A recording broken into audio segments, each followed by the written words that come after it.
Assalamualaikum warahmatullahi wabarakatuh. Ensiklopedia Al-Fatih kembali ke hadapan Anda untuk berbagi info Islami. Semoga menginspirasi aktivitas Anda hari ini. Dan jangan lupa klik tombol subscribe dan aktifkan notifikasi tombol lonceng agar tidak tertinggal berita terbaru dari Ensiklopedia Al-Fatih.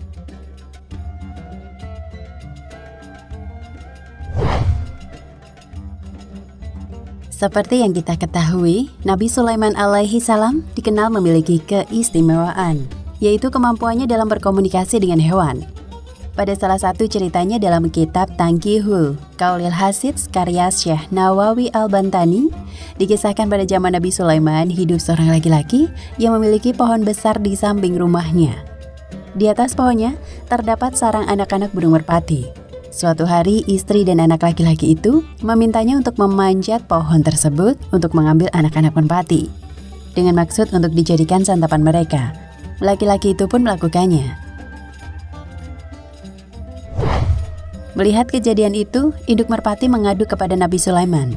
Sang induk menceritakan semuanya. Alhasil Nabi Sulaiman mengundang laki-laki itu untuk bertaubat. Laki-laki itu menyesal, minta maaf, dan berjanji kepada Nabi Sulaiman. Ia tidak berani mengulanginya lagi. Hingga beberapa waktu, istrinya kembali memintanya untuk mengambil anak-anak merpati itu. Laki-laki itu menolak. "Aku tidak akan melakukannya lagi, sebab Nabi Sulaiman telah melarangku untuk berbuat itu." Istrinya pun menjawab, "Apakah kamu menyangka Nabi Sulaiman akan mempedulikan dirimu atau merpati itu? Sedangkan ia terlalu sibuk dengan urusan kerjaannya." Istrinya terus membujuknya, hingga suaminya melanggar janjinya. Ia kembali memanjat pohon untuk mengambil anak merpati itu. Induk merpati menghadap ke Nabi Sulaiman lagi. Kali ini Nabi Sulaiman marah. Nabi Sulaiman memerintahkan 2 jin yang berasal dari ujung timur dan penjuru barat untuk menjaga pohon besar itu. Jika laki-laki itu mengambil anak merpati lagi, maka kedua kakinya akan diangkat dan dijatuhkan dari pohon. Tiba saatnya burung merpati bertelur lagi.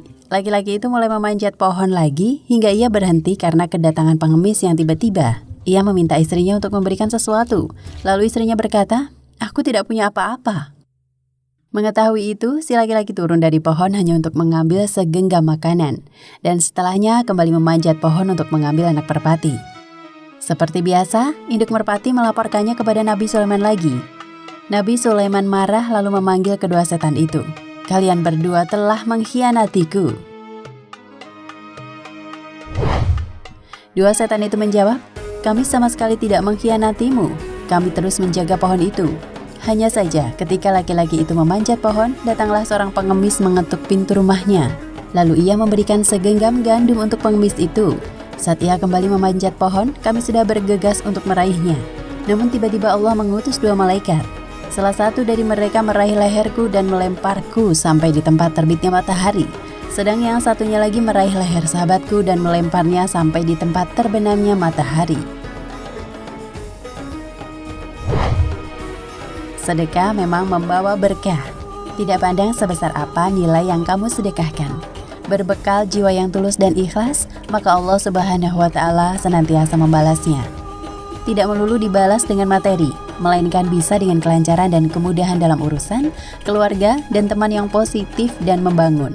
Bahkan kesehatan jasmani dan rohani. Yang terpenting adalah perbanyaklah sedekah dan berbagi kebaikan kepada sesama. Wallahu a'lam bishawab.